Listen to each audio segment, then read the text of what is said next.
할렐루야.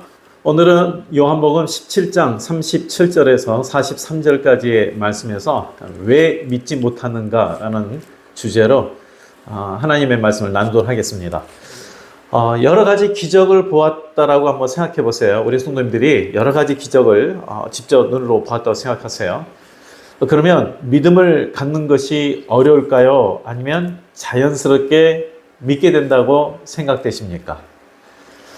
만약 우리가 병자가 직접 치유되는 것을 옆에서 보고 말씀대로 이루어지는 사건을 보면 정말 믿음이 더 생기고 강해질 거라고 생각을 합니다. 그런데 정작 이적을 보고도요, 믿지 않은 자들이 더 많았습니다. 오늘 보면 37절 말씀에 이렇게 많은 표적을 그들 앞에서 행하였으나 그를 믿지 아니하니라고 기록되어 있습니다. 이 많은 이적들을 예수님께서 직접 행했지만 그를 믿지 않았다. 표적이라고 했는데 표적은 뭐냐면 예수님께서 내가 누구인지를 나타나기 위해서 행하신 그런 이적들입니다. 그런데 많은 유대인들이 예수님의 행하신 표적을 보고도요, 하나님의 보내신 메시아임을 깨닫지 못했고요, 믿지 않았습니다. 그렇다면 우리가 무엇 때문에 그토록 많은 표적을 행하였어도 믿지 않았을까요? 모든 사람들이 이제 대자연을 보면요, 그 웅장함과 아름다움에 감탄을 하죠. 모든 사람이 감탄을 해요. 그러나 이 자연을 보면서 창조주 하나님의 손길을 보는 자와 그렇지 못하는 두 부류로 나뉘게 됩니다. 실제로 이 자연의 생태계를 보면서 하나님의 돌보심을 느끼고 하나님의 섭리라는 것을 생각하는 자는 사실 그렇게 많지 않아요. 그래서 예수님은 마태복음 6장 26절에서 공중의 새를 보라, 들의 백합화를 생각해 보라, 너희의 하나아버지께서 기르신 것이다 라고 이렇게 말씀하셨는데, 그게 무슨 말이냐면 평소에 대수롭지 않게 지나치는 대상들에 대해서도 하나님께서 돌보신다는 것을 말씀하고 있는 것이죠. 그러나 하나님의 숨결과 손길이 아주 자연에 가득한데도요, 대부분의 사람들은 그걸 알지 못해요. 마찬가지로 예수님이 하나님의 아들 되심을 나타내는 많은 이적을 행했지만 그 모든 것을 보고서도 깨닫지 못하고 믿지 못한 자들이 훨씬 더 많았습니다. 왜 믿지 못했을까요? 그 표적을 보였는데, 여러 가지 이적을 보였는데, 우리가 잘 알다시피 죽은 자를 살리시는 이적도 행하셨고요, 오병이어의 이적도 행하셨잖아요. 병자를 고치는 것은 물론이고 정말 많은 이적들을 행했는데도 불구하고 믿지 않았어요. 이 불신자들은요, 하나님이 계심을 보여주면 믿겠다, 그런 말을 종종 해요. 그러나 예수님께서 수많은 표적을 보여줘도 믿지 않는 자들이 훨씬 더 많았다는 것을 기억하십시오. 중요한 건 왜 믿지 못했느냐예요. 왜 믿지 못했느냐. 이에 대해서 이사야 선지자가 언급을 했는데 39절 40절 말씀을 보면요, 그들이 능히 믿지 못한 것은 이 때문이니 곧 이사야가 다시 일렀으되 그들의 눈을 멀게 하시고 그들의 마음을 완고하게 하셨으니 라고 기록됐습니다. 여기서 이제 깊이 생각해야 될 부분이 있어요. 선지자는 앞으로 일어날 일에 대하여 하나님께서 주신 말씀대로 선포하는 자입니다. 그것을 이제 예언이 되기도 하기 때문에 예언자라고 부르기도 하죠.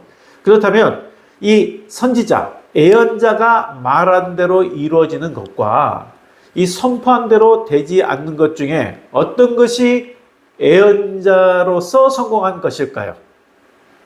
어떤 게 예언자로서 성공한 걸까요? 말씀 선포한 대로 이루어지는 것과 선포한 대로 되지 않는 것 중에 어떤 게 예언자로서 성공한 부분인가? 이상하게 들릴지 모르지만요, 많은 경우에는 예언한 대로 이루어지지 않는 것이 예언자로서는 성공한 것입니다. 자, 예언자가요, 하나님의 징계와 심판을 예언했어요. 선포했어요. 근데 그대로 이루어졌다라는 것은 무엇을 의미합니까? 예언한 대로 되었다는 것만 보면 안 돼요. 그런 경우는요, 사람들이 예언의 말씀을 듣고도 어떻게 했어요? 돌이키지 않았다는 거예요. 회개하지 않았다는 거예요. 하나님의 예언자를 통해서 앞으로 일어날 일을 말씀하는 이유가 뭔가? 예언의 능력을 보이고자 하나님께서 예언자를 통해서 말씀한 게 아니잖아요. 징계와 심판의 말씀을 듣고 듣는 자들이 깨닫고 회개하여 살도록 하기 위함이에요.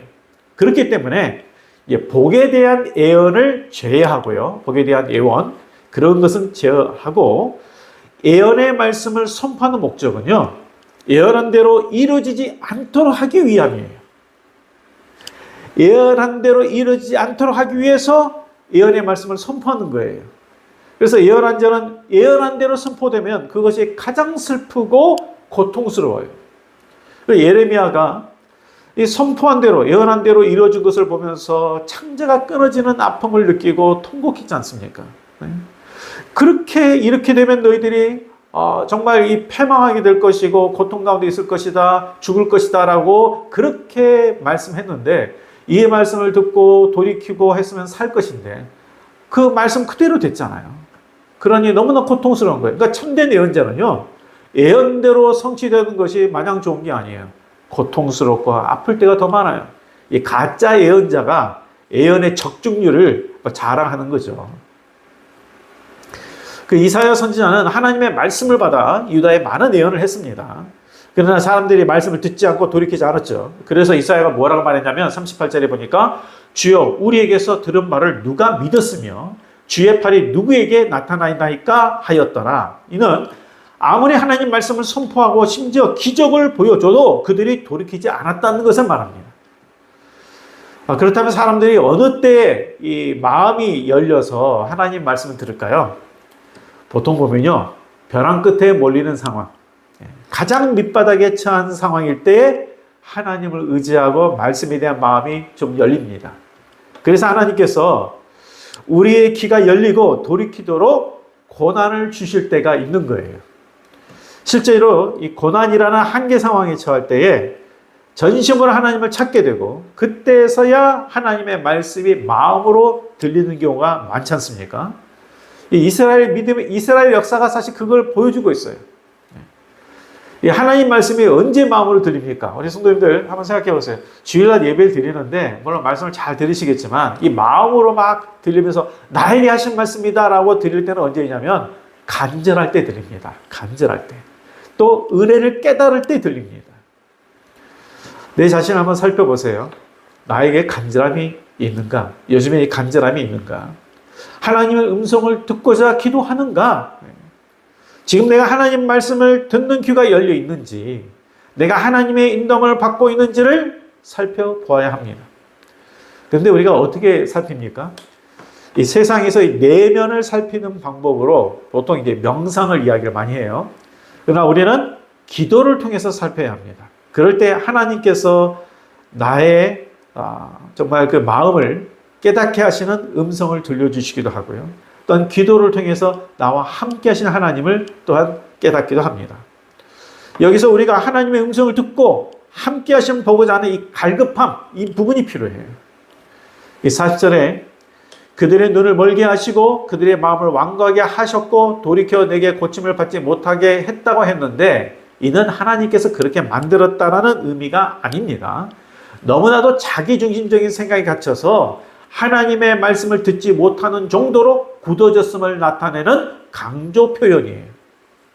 그래서 많은 사람들이 예수님의 행하신 표적과 말씀을 보고 듣고서도 믿지 않은 거죠. 뭐가 있어요?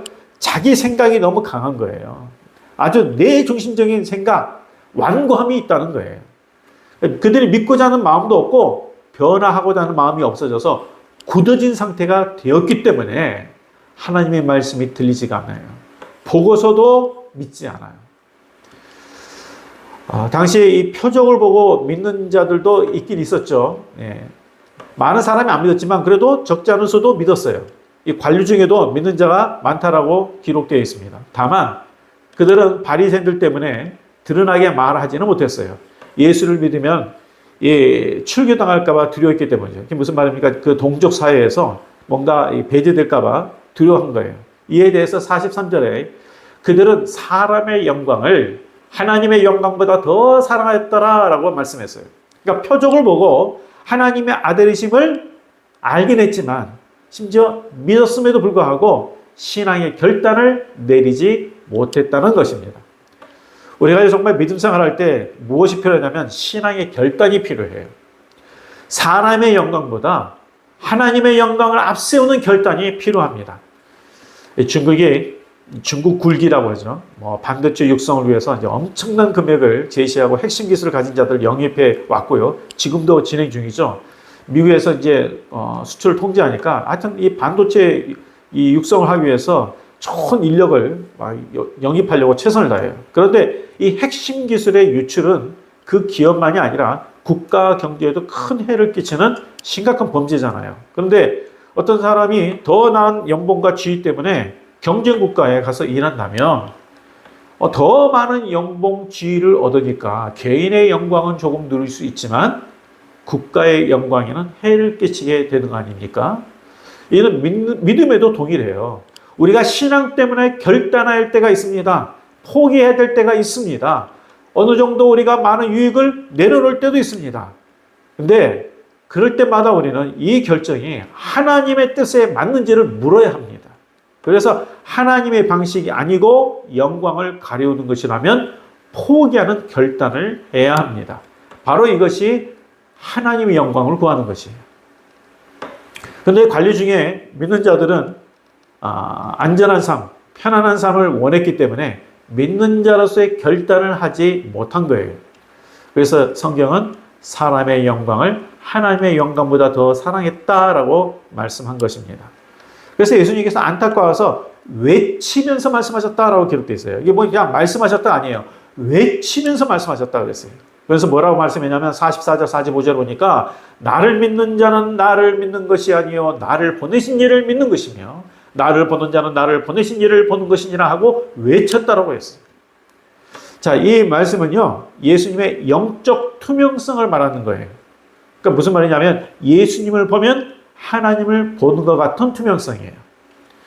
야곱이 형 에서를 만날 때요 이렇게 이야기를 해요.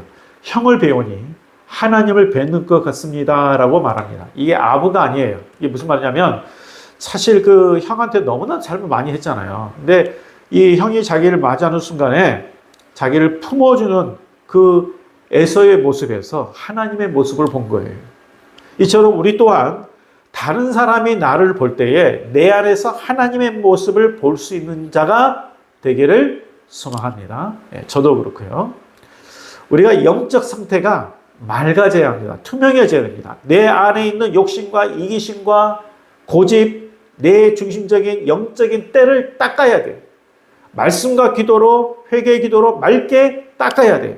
내가 맑아질 때에 내 안에 계신 하나님을 다른 사람들이 깨닫게 됩니다. 그래서 야 하나님이 계신가 보다. 이게 뭐라 그랬어요? 영적 투명성이다. 우리가 신중하게 내 자신을 한번 살펴보셔야 됩니다. 왜 내가 하나님의 음성을 잘 듣지 못하는가? 간절함이 없기 때문입니다. 왜 믿지 못하는가? 여러 가지 하나님의 좋은 말씀을 듣고도 그리고 많은 간증을 우리가 듣고도 왜 어려울 때 왜 하나님께 온전히 신뢰하지 못하는가? 마음의 완고함 때문이에요. 완고함이 뭐라 그랬습니까? 회개하자는 마음이 없어져 굳어진 상태를 말해요. 회개하고자 하는 마음이 사라졌어요. 굳어진 상태가 된 거예요. 그러므로 우리의 완고함을 고침받도록 기도하고 결단해야 합니다. 그럴 때 믿음이 성숙되고 깊어집니다. 우리 성도님들, 모든 상황에서 하나님을 전적으로 의지하는 믿음, 그리고 함께 하시는 것을 볼 수 있는 영적인 눈이 열리는 그런 믿음이 되기를 주님의 이름으로 축복드립니다. 기도하겠습니다.